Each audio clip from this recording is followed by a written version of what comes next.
जिस गीत ने जलाई स्वतंत्रता संग्राम की मशालें, उसके रचयिता थे श्यामलाल गुप्त पार्षद। विजयी विश्व तिरंगा प्यारा, विजयी विश्व तिरंगा प्यारा, झंडा ऊंचा रहे हमारा। नमस्कार, आप देख रहे हैं देश रोजाना की स्वतंत्रता दिवस की स्पेशल सीरीज, जिसमें आप सुन रहे हैं उन स्वतंत्रता सेनानियों की वीरता के किस्से जो बहुत मशहूर तो ना हुए हों, लेकिन उनकी कुर्बानी आज़ादी पाने के सफ़र में नींव की ईंट बनी। मैं संजय मग्गू हूं और इसी कड़ी में सुनाऊंगा आपको उनकी वीरता के वो किस्से जिनकी कही दो लाइनों से मैंने अभी इस वीडियो की शुरुआत की थी। विजयी विश्व तिरंगा प्यारा, झंडा ऊंचा रहे हमारा। हम सब ये लाइनें बोलते हैं, लेकिन क्या आज जानते हैं इन पंक्तियों को किसने लिखा था, किसने कहा था, किसकी रचयिता थी ये?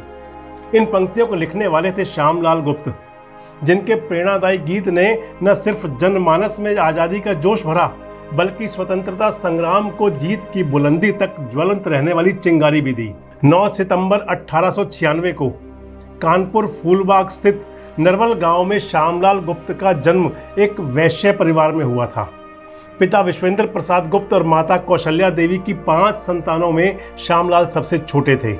छोटी सी उम्र में ही उनका देश प्रेम हिलोरे मारता था। घर के आर्थिक हालात बहुत अच्छे ना होने के बावजूद भी उन्होंने मिडिल की परीक्षा पास करके विशारद की उपाधि हासिल की और नगर पालिका जिला परिषद में अध्यापक के तौर पर काम किया। लेकिन उनको गोरों की गुलामी सदा सालती थी। नौकरी में 3 साल काम करना जरूरी था। इसी बाध्यता के चलते उन्होंने नौकरी छोड़ दी और आज़ादी के आंदोलन के भागीदार बन गए।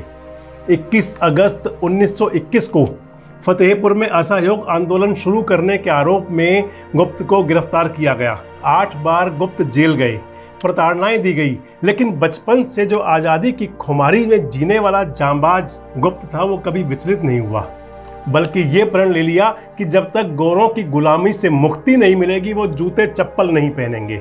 हालांकि उन्होंने आज़ादी के बाद भी अपने पांव नंगे ही रखे। 1921 में भेंट हुई थी गणेश शंकर विद्यार्थी से और श्यामलाल गुप्त ने अपनी कविताओं से देशभक्ति का दीप प्रज्वलित करना शुरू कर दिया। 1924 में महात्मा गांधी की प्रेरणा से उन्होंने अमर सेनानियों की वीरता और शौर्य को अमिट बनाए रखने के लिए गीत लिखा था कि झंडा ऊंचा रहे हमारा, विजयी विश्व तिरंगा प्यारा। 23 सितंबर 1925 को महात्मा गांधी की मौजूदगी में ही इसे झंडा गीत की मान्यता दी गई थी। 15 अगस्त 1952 को श्यामलाल गुप्त पार्षद ने लाल किले में झंडा गीत का गान कर इसे देश को समर्पित किया था। झंडा गीत ने एक अहम भूमिका निभाई थी, एक ऐसा गीत जिसके बोल सुनते गाते हुए लाखों भारतीयों ने अंग्रेजी हुकूमत की, अंग्रेजी सेना की प्रताड़ना झेली, लाठियां खाई, अपनी जान तक दे दी, लेकिन तिरंगे के मान और सम्मान को कभी झुकने नहीं दिया। आज भी ये गीत जब सुनने वालों में वही जोश भरता है, तिरंगे के सम्मान और देश के मान पर मिटने को प्रेरित करता है। पराधीनता के दौर में स्वाधीनता का बिगुल फूंकने के लिए कलम सा सशक्त हथियार इस्तेमाल करने वाले श्यामलाल गुप्त ने उस दौर में निडर पत्रकारिता की और उस पत्रकारिता की एक मिसाल कायम की। उन्होंने सचिव नाम से एक मासिक पत्रिका का प्रकाशन किया जिसके वे संपादक बने। उसके हर अंक के पहले पन्ने पर पार्षद यानी कि गुप्ता जी की ये पंक्तियां प्रकाशित होती थी कि राम राज्य की शक्ति, शांति, सुखमय स्वतंत्रता लाने को लिया सचिव ने जन्म, देश की परतंत्रता मिटाने को लिया सचिव ने जन्म। तो आपको बता दूं कि श्यामलाल गुप्त को पार्षद उपनाम, जो उपनाम मिला उनको सरनेम, महात्मा गांधी की पत्नी कस्तूरबा गांधी ने दिया था। वे बापू के प्रधान सेवक थे, तो इसलिए उनको बापू की तरफ से यानी कि बापू की पत्नी ने पार्षद की उपाधि दी। इसलिए श्यामलाल गुप्त को पार्षद के नाम से भी जाना जाता है। लेकिन अफसोस कि देश के स्वाधीनता संग्राम में एक अहम भूमिका अदा करने वाले श्यामलाल उस सम्मान से महरूम रहे जिसके वे हकदार थे। 26 जनवरी 1973 को उन्हें पद्मश्री दिया गया, लेकिन माली हालत इतनी खराब थी कि उनके पास ढंग के कपड़े भी नहीं थे।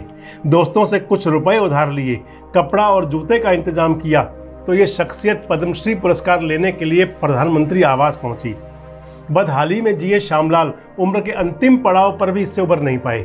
नंगे पांव रहते थे, कभी पैर में कांटा चुभा तो वो जानलेवा घाव बन गया। ठीक से इलाज नहीं मिला तो अंतिम समय में अस्पताल में लाया भी गया, लेकिन 4 घंटे भी अस्पताल में भर्ती रह पाए। फिर ठीक ढंग से उपचार नहीं हुआ तो 10 अगस्त 1977 को भारत माता का ये लाल सदा के लिए सो गया।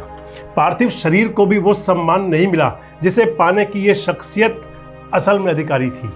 आज़ादी के संग्राम के दौरान से जुड़े इस शख्सियत के अनेक किस्से हैं, अनगिनत किस्सों के हिस्से हैं। भले उतने मशहूर ना हुए हों, जाने भी ना गए हों, लेकिन ये भी सच है कि ये ना हुए होते तो देश का सदा जीवंत प्रेरित करता हुआ वो गीत कहाँ से आता।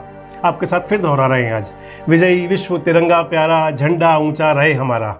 हमारे साथ जुड़े रहने के लिए देखते रहिए देश रोजाना का YouTube चैनल, सब्सक्राइब कीजिए। साथ ही देश रोजाना की खबरें सबसे पहले देखने के लिए प्रेस कीजिए बेल आइकन।